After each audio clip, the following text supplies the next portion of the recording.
Hey guys, we're going to look at some guillotine defense today. We're looking at 3 different scenarios and 3 different options we can use to deal with that guillotine. So the first, we're here in the guard. Josh has got the guillotine, hands are together. The very first thing, the most important thing, is I need to get hand control, right? So I need to get my fingers in between his wrist and my neck. I like to grab right where the wrist meets the thumb. It gives you good control. So now if Josh even wants to pull on the guillotine, he can pull pretty hard, and it may be uncomfortable, but I can survive. The next step to start working on my escape, my free arm. I'm gonna wipe it way high over Josh's head, and I'm gonna grab down low, put my hand flat on his back, and now I'm gonna get up on my toes and start putting my shoulder pressure deep into Josh's neck. This basically almost like a Von Flu choke. If he does nothing, eventually this is gonna tap him out, so he'll let go, and then I can turtle my head out. It's very important in this scenario that you don't ever try to pull your head up, because this works in the counter direction to his guillotine. So basically I'm like doubling the power of the guillotine to try to get out, and then I might be blacked out. So instead, right at the very end here, I wanna think like a turtle bringing his head back in the shell. I just bring my head Back into my body, and it should be able to clear that guillotine pretty easily. Set the grip, set the second grip, up on my toes, heavy shoulder pressure.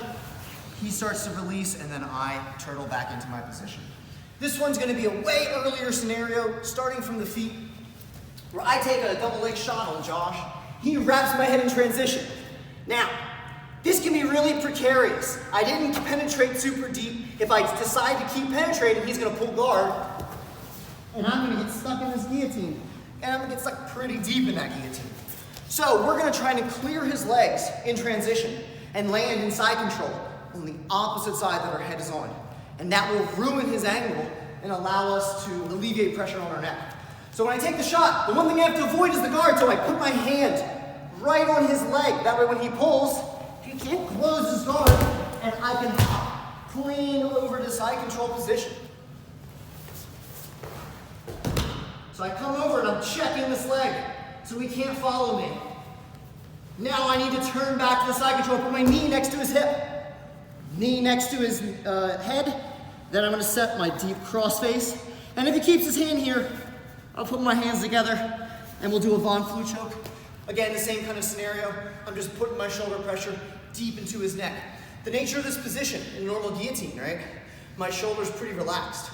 But because of the cross positioning, Josh's shoulder has to get turned because his elbow goes up. And when that happens, his shoulder basically is pressed into his neck. So I just need to close the other side and I trap. And now he's just effectively trapped.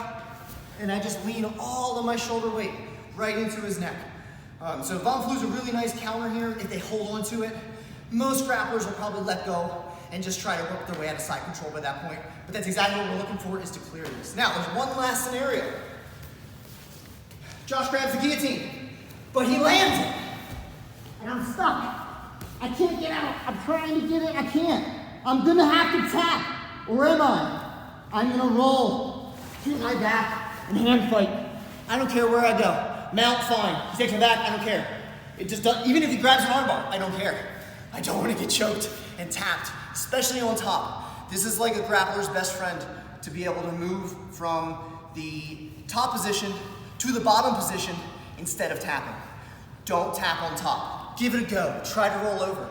In the roll, you should be able to do it quickly and with a little bit of urgency so that you make a tiny bit of separation. That tiny bit of separation allows our hands to get inside, finally, and break his grips apart. As long as we can do that, I mean, theoretically, we can't get choked, right? If we've got no hands on us, we can't get choked. So removing the hands is the main focus of all these techniques, really, outside of the pass on the guard version. This one is our last ditch.